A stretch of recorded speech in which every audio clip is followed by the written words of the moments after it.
اس کی مثال دیتا ہوں, سلف میں سے بہت ساری مثالیں ملتی ہیں. ایک مرتبہ امام مالک رحمہ اللہ سے ایک شخص نے اور کہا, اے امام مالک, جب میں وضو کروں تو پیروں کی انگلیوں کا خلال کروں کیا؟ خلال کا معنی یہ ہوتا ہے جب ہم وضو کرے تو کر انگلی سے الٹے ہاتھ کی یا سیدھے جو الٹے ہاتھ کی کر انگلی سے بہرحال انگلیوں کے بیچ میں جو جگہ ہوتی ہے, پیر کی انگلیوں کی بہت چٹکی ہوئی ہوتی ہے, کبھی کبھی پانی نہیں جاتا, تو انگلی ڈال کے صاف کرنا, اس کو بولتے ہیں خلال. تو کیا ہم خلال کریں؟ تو امام مالک نے کہا میں ضرورت نہیں سمجھتا. اب ایک مرتبہ وہ شخص امام مالک کے ساتھ کبھی دن بعد گیا اور امام مالک وضو کر رہے تھے مسجد نبوی میں. جب دیکھا کہ امام مالک وضو کر رہے اور خلال کر رہے ہیں تو فوراً پکڑ لیا. کہا امام مالک میں نے سوال کیا تھا آپ سے ایک دفعہ کہ پیروں کی انگلیوں کا خلال کیسا ہے, آپ نے بولے ضرورت نہیں, آج خود کر رہے ہیں. تو کہا دیکھو جب میرے پاس اتنا ہی علم تھا جو میں نے بتایا, بعد میں نے رجوع کر لیا, جب میرے پاس علم ہے میں عمل کر رہا ہوں, اور اب جو لوگ پوچھتے ہیں ان کو صحیح بات بتاتا ہوں. اسے پتا چلا عالم سے چوک ہو سکتی, لیکن پھر وہ بھی یہ کرے جتنے لوگوں تک بات ہو سکتی ہے پہنچائے, اپنی چوک کو ڈھاکی نہ. ٹھیک, نہیں ایسا نہیں تھا, بات بناتے ہوئے اس کو سدھارتے ہوئے کہہ دے کہ مجھ سے چوک ہوئی. اور چوک کس سے نہیں ہو سکتی, غلطی کس سے نہیں ہو سکتی؟ بڑے بڑے اماموں سے چوک ہوئی, صحابہ سے چوک ہو جاتی تھی. انسان ہے, چوک ہوتی ہے, لیکن اس پہ اڑ نہ جائے. ایک اور واقعہ سنیے, چوک کا نہیں بڑا بہترین واقعہ ہے. امام مالک رحمہ اللہ کے پاس امام شافعی علم حدیث سیکھنے آئے. امام مالک بہت بزرگ امام ہے,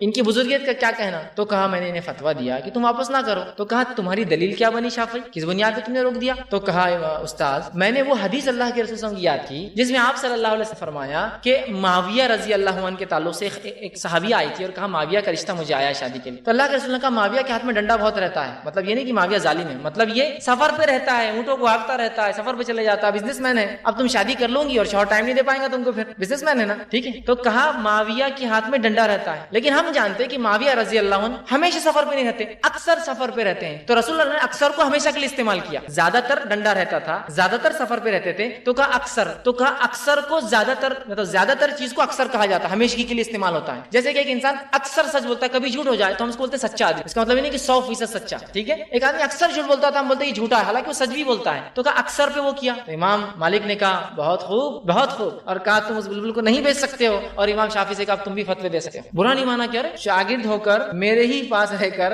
میرے ہی مدرسے میں رہ کر, میرے ہی سامنے سے ایک آدمی کو میں بھیج رہا ہوں فتویٰ دے کر, نہیں اور تم واپس دیتے ہو. کہا بالکل امام شافعی تم بالکل درست ہو. ٹھیک ہے, تو یہ اجتہادی مسائل میں اگر غلطی ہو جائے تو انشاءاللہ اللہ پکڑ نہیں کرے گا, لیکن جان بوجھ کر امت میں اگر کوئی اس طرح سے کرے تو اس کو تو پھر وہی توبہ کرنی ہوگی رب سے, اور جہاں تک ہو سکے بات پھیلانی ہوگی تاکہ بات پہنچ جائے اور اس کی گمراہی واضح. کسی نے کہا مردوں کے لیے استغفار پڑھنا کیسا ہے. تو دیکھیے استغفار زندہ اپنے لیے بھی کر سکتا ہے, اور استغفار انسان میت کے لیے بھی کر سکتا ہے. استغفار کا معنی یہ ہوگا میت کے لیے. انسان کے لیے استغفار کا معنی ہے اللہ میں سے اپنے گناہوں کی معافی مانگتا ہوں, اور مردے کے لیے استغفار اس معنی میں ہوگا کہ ہم اس کے لیے دعا کریں کہ اللہ سے گناہ معاف. مردے کے لیے ہر شخص دعا کرے, جیسے ہم کرتے ہیں نا, جیسے آپ صلی اللہ علیہ وسلم نے خود فرمایا کہ مردے کے لیے دعا, میت کے لیے دعا کیا کرو, اور اعلیٰ سے اعلیٰ مقام کے لیے دعا کیا کرو. تو ہم کرتے ہیں اللہ ان کی مغفرت کرے, ان پر رحم کرے. تو مردوں کے لیے جو مغفرت ہوں گی وہ مغفرت یہ ہوں گی کہ ان کے لیے ہم دعا کریں کہ اللہ ان کو جہنم سے نجات دے, ان کے مقامات کو بلند کرے, یہ دعا ہوں. لیکن اس کا کوئی خاص طریقہ نہیں ہے کہ ایک مجلس جمائی جائے, سب اس مجلس میں آئیں اور استغفار استغفار استغفار سب مل کے 100 مرتبہ 200 مرتبہ پڑھے, پھر سب بولے کہ اب ہو گئے 5000 استغفار اور اس کو ہم ایصال کر دیں. نہیں, آپ کبھی بھی کہیے کہ اللہ ہمارے والد پر رحم کرے, ان کے گناہوں کو معاف کرے, ان کے درجات کو بلند کرے, ان پر رحم کرے. کبھی بھی ہو سکتا ہے اللہ میری والدہ کو, میرے چچا کو, میرے رشتہ دار کو, مسلمانوں کو, عام مسلمانوں کو جو فلاں تھے اور جو یہاں انتقال ہوئے ان کے رحم کرے. تو استغفار آپ بالکل ان کے لیے کر سکتے ہو, وہ بمانہ دعا ہوگا, اس کا کوئی خاص طریقہ نہیں, بالکل عام دعاؤں میں آپ انشاءاللہ عزیز وہ کام کر سکتے. السلام علیکم, میرا نام عامر بن نذیر خان ہے. میرا یہ سوال ہے کہ توحید اور شرک پر ہے کہ یہ گھر میں جو جھاڑ لگاتے ہیں تو اس پر مطلب منی پلانٹ بولتے ہیں اس کو, اور اس سے سمجھتے ہیں کہ اس سے فائدہ اور نفع نقصان ہوگا کچھ, تو اس کی وضاحت کرتے. بھائی نے ایک سوال کیا کہ بہت سے لوگ اپنے گھر میں ایک جھاڑ لگاتے ہیں, اس کو منی پلانٹ بولتے ہیں, اور وہ سمجھتے ہیں اس کے رہنے سے پیسہ آتا ہے, اور جتنے پتے بڑے ہوئے جتنا جھاڑ اچھا تو پیسہ آتا ہے. اگر بس منی پلانٹ ہی پیسہ دیتا تو ریزرو بینک آف انڈیا کی کیا ضرورت ہے نا. اگر منی پلانٹ ہی منی دیتا تو پھر ریزرو بینک آف انڈیا کی کیا ضرورت, ہم اسی کو اگا لیتے. اور منی, اور ہم چھوٹے تھے تو ایسا لگتا ہے, چونکہ توہم اتنے پھیلے ہوئے یہ مارکیٹ میں کہ ہمیں بھی لگتا تھا, اور اللہ رحم کرے اللہ معاف کرے, ہم بھی سمجھتے تھے کہ جھاڑ کے پتے بڑے ہوں گے اور یہ ہوں گا تو بہت پیسہ آئے گا, لیکن ہم نے دیکھا ویسا ہو نہیں رہا تھا. ہمارا غلہ تو خالی ہوتا جا رہا اور ہمارا اکاؤنٹ ہمیشہ مائنس میں رہتا تھا, اس سے 20 پیسے, اس سے 10 پیسے, اس سے 5 پیسے ملتے تھے. ٹھیک ہے, تو بہت مشکل ہوتا تھا. تو منی پلانٹ کو خاص فائدہ ہم کو نہیں دے رہا تھا. ٹھیک, تو یہ سب توہم ہے, یاد رکھیں. اور اتنے وہم ہے امت مسلمہ کے پاس کہ رات میں ناخن کاٹے تو گھر میں چوری ہوتی, شام میں جھاڑو دیے تو دلندر یاد, چپل الٹی ہوگی تو قسمت پلٹ جاتی, مونگنی کا جھاڑ لگائے تو فلاں ہوتا, شہتوت کا یہ ہوا تو یہ ہوتا, انار کے جھاڑ سے شیطان آتا, فلاں سے یہ ہوتا. کیا ہے یہ, کیا ہے, مجھے کچھ سمجھ میں نہیں آ رہا. مطلب ہم کہاں جا رہے ہیں؟ لوگ بت پرستی کر کے اس سے شرک کر رہے ہیں, ہم تو یہ سب چیزوں سے شرک کر رہے ہیں. مطلب جھاڑو میں طاقت کی دلندری لا لے, وہ خود بیچاری اپنے قسمت پہ روتی ہوں گی کہ میں کیا ہو گئی یہاں کے جھاڑو دے رہے ہیں. چپل پلٹ گئی تو کیا ہو رہا, بولے چلو سیدھی کر, چلو کیوں قسمت پلٹ جائیں گے. ارے اس کی قسمت ویسی پھوٹی تھی, وہ چپل ہے, لیکن اس کی طاقت تو دیکھیے آپ کی قسمت پھوٹ. یہ وہم توہام ہے. یہ منی پلانٹ بہرحال ہاں اگر اس کا نام ہے منی پلانٹ تو الگ بات ہے, لیکن میں نے دیکھا ہے منی پلانٹ صرف نام نہیں ہے, بڑے عقیدے سے لوگ اس کی بیلیں لگاتے ہیں اور سمجھتے ہیں اس سے ہوگا. ایسا کوئی عقیدہ رکھ رہا ہے, بہت ہی برا مشرکانہ عقیدہ. یاد رکھ اسلام ایجاد کرتا اور توحید کے منافی یہ چیز. کسی نے ایک سوال کیا, اگر ایک بندہ کوئی شخص کسی سے معافی مانگے پھر سامنے والا معاف بھی کر دے, لیکن وہ معاف کرنے والا بار بار تانا دیتا رہتا ہے, تم نے تو ایسا کرتے تھے, تم وغیرہ کرتے تھے, یہ عمل اسے معاف کرنے والے کا کیا صحیح ہے؟ دیکھ, جب کسی آدمی نے کسی کو معاف کر تو معاف کرنے کا معنی یہ کہ اب آپ درگزر کر دیا اور معاملہ ختم ہوا. اگر آپ اس کو ریپیٹیٹیولی دہراتے رہیں گے کہ ہم نے معاف کر دیا, اس نے ایسا کیا تو معاف کر دیا, اس نے ایسا معاف کیا, تو آپ کی معافی کا آپ کو اجر نہیں ملے گا. جب آپ کسی کو معاف بھی کر رہے ہیں تو میرا کل کا ٹاپک یاد رکھیے, اخلاص کے ساتھ معاف کرنا ہے, ریا کے ساتھ معاف نہیں کرنا ہے. اب آپ جو معافی دے کے روز بول رہے ہیں, اس نے میری غیبت کیا تھا معاف کر دیا میں نے, بہت بڑا دل ہے میرا, اس نے میری چغلی کیا تھا معاف کر دیا, بہت بڑا دل ہے میرا, اس نے میرے پیسے لوٹا تھا معاف کر دیا, دل بہت بڑا ہے میرا. تو یہ تو ریا ہوا. آپ اپنے معافی کی داد لینا چاہ رہے لوگوں سے کہ آپ کتنے نیک ہے کہ آپ معاف کرتے ہیں لوگوں, پھر کیا فائدہ معافی کا؟ تو اپنی معافی کو بھی اخلاص کے ساتھ دیجیے کہ خالص نیت سے اللہ تیری رضا کے لیے کہ تو راضی ہو جائے اور میرے عیب اور گناہ کو تو پا دے اور میرے کو معاف کر دے. میں نے اس بندے کو میری خطا میرے خلاف کرنے کے بعد بھی تیرے لیے معاف کیا تو ہی قابل قبول ہے. یہ یاد دلانے والا معافی, یہ ریا کر رہا ہے, ایسی معافی کا پھر اس کو اجر بھی نہیں ملے گا. حالانکہ اگر خالص نیت سے کوئی بندہ اپنے دوسرے بھائی کو معاف کرے تو انشاءاللہ العزیز اسے عظیم اجر ملے گا. کیا ملے گا وہ اللہ ہی بہتر جانتا ہے, لیکن اسے ضرور اپنے بھائی کو ایک تکلیف سے نجات دینے کا اور معاف کرنے درگزر کرنے کا اجر ضرور بھی ضرور انشاءاللہ عزیز ملے گا. پاور پٹھان ہے, اور میرا یہ سوال ہے کہ جیسے کہ آپ نے بتایا کوئی شخص کی اب برائی کرے یا غیبت کرے تو اس کے پاس جا کے معافی مانگنا چاہیے, کبھی نامحرم سے مانگنا ہے, اس سے تو پردہ رہتا ہے, اس سے کیسا؟ بھائی نے ایک اچھا سوال کیا کہ اگر کسی شخص نے کسی نامحرم کے ساتھ کوئی غلطی کسی بھی قسم کی ہو سکتی تو اب اس معاملے میں وہ کیا کریں گے اس غلطی. ٹھیک ہے, تو دیکھیے کچھ چیزیں ایسی ہوتی ہیں جس کے لیے واضح جواب دینا ممکن نہیں ہوتا ہے, وہ کنڈیشن, سچویشن, سیناریو, ماحول, حالات پر ڈیپینڈ ہوتا ہے. ٹھیک, اب مثال کے طور پر جیسا کہ ایک کالج گوئنگ اسٹوڈنٹ ہے, سمجھ لیجیے مثال غیر محرم کی آپ نے کہا تو ایک ایگزامپل سے سمجھاتا ہوں. ایک شخص ہے جو کالج کے اندر بیٹھ رہا تھا, غیر محرم لڑکیوں کو چھیڑتا رہتا ہے. ویسے کوئی محرم کو تو چھیڑتا ہی نہیں بہرحال, لیکن لڑکیوں کو چھیڑتا جو ظاہر سی بات ہے اس کی غیر محرم ہے نا. اب اس کے بعد اس کو احساس ہوتا ہے زندگی میں کہ بہت بڑا گناہ ہو رہا ہے نا, کسی کو چھیڑنا ویسے بہت بری بات. اور ایک چیز بھی یاد رکھیے, میں اکثر نوجوان سے کہتا ہوں, جب میں کالج میں تھا تو ایک ایسے ایک لائف اسٹائل اس زمانے, آج تو بہرحال بدترین حال ہے, اس زمانے میں بہرحال کچھ تو بھی اس کی ایک لمٹس تھی. تو لوگ کہتے تھے کہ دیکھو کیا لڑکا ہے وہ, کیا لڑکا ہے, دو لڑکیوں کے ساتھ گھومتا. بہت رسپیکٹ ہوتی تھی کالج میں ایسے بچوں کی جن سے لڑکیاں گھومتی ہے, جو لڑکیوں کے ساتھ لڑکے گھومتے. تو کچھ لوگ کہنا رہے اس کی کیا عزت ہے وہ, لیکن وہ تو فلاں کے ساتھ گھومتا ہے. تو اب انسان اس بات کو نہیں سمجھتا, اپنی جوانی میں دوسروں کو چھیڑ رہا ہے, اس کے بڑھاپے میں اس کی لڑکیوں کو چھیڑتا تو بولتے کیسے کوٹے ہو گئے یہ سماج میں, ان کو کچھ نہیں سمجھتا. تو لوگ بولتے حضرت ہمارے امی تمہارے چھیڑ چھاڑ کی باتیں ابھی تک کرتے, تم کتنا چھڑتے تھے,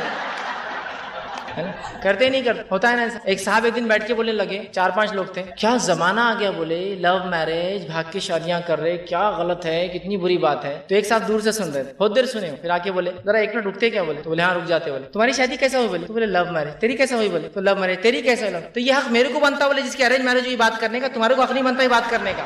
زمانہ کیا آ گیا, لو میرج. اپنی جوانیوں میں تو لو میرج آ کی, اور آج ڈسکشن کر رہے زمانہ کتنا برا آ گیا, کیسے حالات آ رہے ہیں. میرے کو حق ہے, بولے میری ارینج میرج ہوئی, میں کر سکتا ہوں, اس لیے میں جل رہا تھا. بولے تیرے سے تمہاری باتیں سن کر کہ خود تو اپنی جوانی میں سب کر لیے اور آپ بول رہے کوسرے کاٹ رہے, دوسروں کو بول رہے کہ ایسے غلط آ گیا فلاں آ گیا, ہے نا. تو انسان ہوتا ہے, زمانہ لوٹ کر آتا ہے, لیکن اب ایک انسان کو احساس ہو گیا, اور ہونا چاہیے ایسے احساس, اور بہت اہم ہے کہ جوانی میں انسان کو احساس ہو جائے تاکہ وہ زمانہ نہ گزر جائے کہ لوگوں سے ملاقاتیں نہ اور معافی نہ مانگے. تو بہرحال اس کو احساس ہوا کہ بہت غلط ہوا, اب معافی مانگنا چاہیے. لیکن اب ظاہر سی بات ہے جس کو اس نے چھیڑا تھا وہ غیر محرم ہے, تو وہاں وہ یہ کام کر سکتا ہے کہ اپنی محرم کے ذریعے اس تک خبر پہنچا سکتا ہے کہ میں معافی چاہتا ہوں. وہ نہیں ملیں گا اس کو, اپنی محرم کے ذریعے, اس کی بہن ہے, اس کی والدہ ہے, اس کے کوئی رشتہ دار سے کہ یہ ہمارے بچے سے غلطی ہوئی اور ہم چاہتے ہیں, ہم معافی چاہتے ہیں. اور میں نے ایسے لوگ دیکھے, ایک مرتبہ ایک حادثہ میرے ہی ساتھ ہوا, وہ یوں کہ ایک مرتبہ میں اپنے دروازے سے باہر نکل رہا تھا اور ایک خاتون جو ہمارے بہن کی سہیلی تھی وہ گھر آئی اور اسے لگا کہ دروازے پہ بہن آ رہی اور اس نے اچانک آ کے ڈرا دیا. اب جو ہی وہ اس نے ڈرایا تو میں ڈر کے تھوڑا سا پیچھے ہٹ گیا اور میں گھبرا بھی گیا کہ عورت اچانک کو بھاؤ بول کے سامنے آ جائیں گے تو کوئی بھی آدمی ڈر جائیں گا اور یہ کیا معاملہ ہے. جب انہوں نے دیکھا مجھے تو ایسے پشیمان پریشان ہو گئے کہ تو بہت مسٹیک ہو گئی ان سے, اور بہت پریشان اور فوراً وہاں سے چلے گئے. میں بھی نہیں پہچان پایا کون ہے, چونکہ دروازے پہ گیا اور یہ مسئلہ ہو گیا. اس کے بعد انہوں نے اپنے والد سے فون کروایا کہ فیض بھائی کے ساتھ ہم سے یہ ہو گیا. یہ ہوتا طریقہ. اپنے محرم کے پاس گئی ہوں, اپنے والد سے کہا کہ میں نے یہ غلطی کی ہوں اور آپ کیجیے. ان کے والد نے فون لگا کہا ہم بہت بہت معافی چاہتے ہیں فیض صاحب, آپ کے ساتھ بچی نے یہ کیا,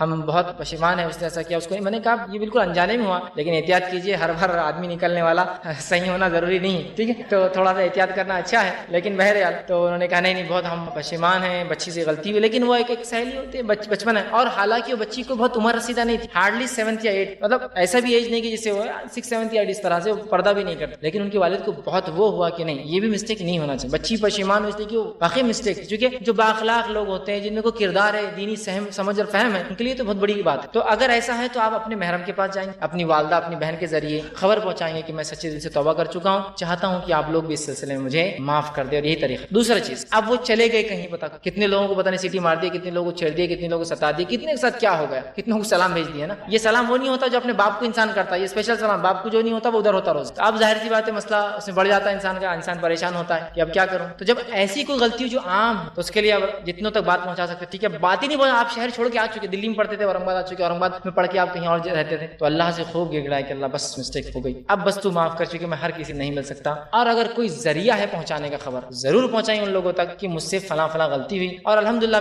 میں اپنا ہی بتاتا ہوں, چونکہ میں بھی اسٹوڈنٹ رہ چکا اپنی جوانی میں بھی اپنے کالج میں کچھ غلطیاں کر چکا تھا, دوستوں کو تنگ کرنا, اس کو ستانا, لیکن بعد میں انٹرنیٹ کے ذریعے, میں نے ای میل کے ذریعے سب سے وہ کیا کہ بھائی اگر ہوئی تو میں سمجھتا ہوں فلاں چیز, اور یہ ذریعہ ہے, آپ ان کو لکھ کر معافی مانگ سکتے ہیں, میسج بھیج کر معافی مانگ سکتے ہیں, کال کر معافی مانگ سکتے ہیں. ایک عام طور سے کہ بھائی میں چاہتا ہوں کہ سارے دوست میرے سن لے کہ میرے جو اور دوست تھے جن سے میری غلطی اور جن تک میں نہیں پہنچ سکا, آپ سب سے میری طرف سے معافی مانگیے, سب سے میری طرف سے بولیے. تو ایک عام میسج آپ کہیں سے پاس کیجیے ان کو, ٹھیک ہے. اور ایسا لگتا ہے نہیں شخص بھی سامنے ہے, غلطی بھی اپنے سے ہوئی, لیکن معافی بھیجنے سے معاملہ بڑھ سکتا ہے, تو انتظار کیجیے جب معاملہ ختم ہو جائے, تھوڑا وقت گزر جائے, ورنہ اچانک آپ کوئی چیز کریں گے غلطی کی بات مشکل ہو, تو اس طرح سے ہو سکتا ہے. لیکن ڈائریکٹ جا کر ان معافی مانگنا اس کی اجازت بہرحال نہیں دی جائیں گے, سوائے اس چیز کے کہ آپ کو کبھی موقع دی جائے کلاس میں کھڑے کچھ بول دیجیے. اب سب لوگ بیٹھے ہیں جن میں وہ بھی ہے جن کو آپ نے ستایا, جن میں وہ بھی ہے جو اچھا آپ سب سے کہہ سکتے کہ میرے سے یہ ہوا اور میں چاہتا ہوں کہ میں سب سے جو معافی مانگوں, لیکن یہ رسمن نہ ہو کہ پورے کالج بھر زندگی بھر تنگ کرو, آخری دن سینڈ آف کے دن کھڑے ہو, اے بھائی معافی مانگ رہا میں تم سے, ہاں اب جو ہوا سب بھول جاؤ, ٹھیک ہے. پھر اگلے سال فرسٹ ایئر میں کوئی گریجویشن سے پوسٹ گریجویشن پھر وہ حرکتیں چالو, یار تو نے معافی مانگی نا, تو وہ 3 سال کے لوگوں سے تھی نا, آپ نیا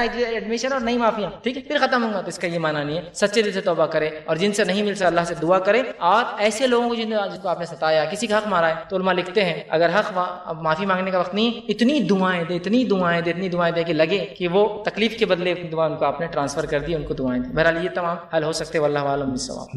ناشد علی صدیقی, جو چھپے ہوئے شرک کی حالت میں جو لوگ انتقال کر گئے اور ان کو وہ شرک کا علم نہ تھا, جیسے ریا اور یہ نفسی خواہشات کو پورا کرنا, اور اس حالت میں انتقال کرے, لیکن ان کی نیت بھی نہیں تھی کہ وہ شرک ہم سے ہو بولے, تو ان کے لیے کیا استغفار اور ان کا کیا معاملہ تھا؟ بھائی نے ایک سوال کیا کہ ایسے لوگ جن کو علم نہیں تھا شرک خفی کا یا ریا کا, یا وہ باتیں جو شرک اکبر یا کفر نہیں ہوتی, کفر جو بڑا یا خالص منافق جو نہیں تھا, اس سے چھوٹے کیٹیگری کے نفاق کی کوئی علامت سمجھ لیجئے, کفر کی کوئی علامت سمجھ لیجیے, چھوٹا مطلب وہ اس لیول کا نہیں کہ اسلام سے خارج ہو جائے, اور شرک خفی یا تو کہیں گے شرک اصغر ہوا ہو اور وہ مر جائے. تو دیکھیے اس معاملے میں علماء کی 2 رائے ہیں. پہلی رائے تو یہ کہ وہ شرک ہے, معافی نہیں. لیکن امام نووی رحمہ اللہ جو ہے ریاض الصالحین میں لکھتے ہیں, کچھ علماء کے اقوال نقل کرتے ہیں جنہوں نے یہ لکھا کہ جتنے کام میں ان سے وہ ریا اور شرک خفی ہوا ہوگا یا وہ نفاق کی علامت ہوئی ہوں گی, اللہ انشاءاللہ العزیز اتنے ہی عمل کو ضائع کریں گا, اور انشاءاللہ باقی عمل کا ان کو اجر ملے گا. اور میں سمجھتا ہوں یہ علماء کی, لیکن یہ ایک رائے ہے اور وہ بھی ایک رائے ہے. پھر بہر اللہ بہتر جانتا, واللہ عالم کیا ہوگا, لیکن یہ دونوں رائے علماء اتنے کا نہیں اور کچھ نے کا نہیں, صرف اتنے ہی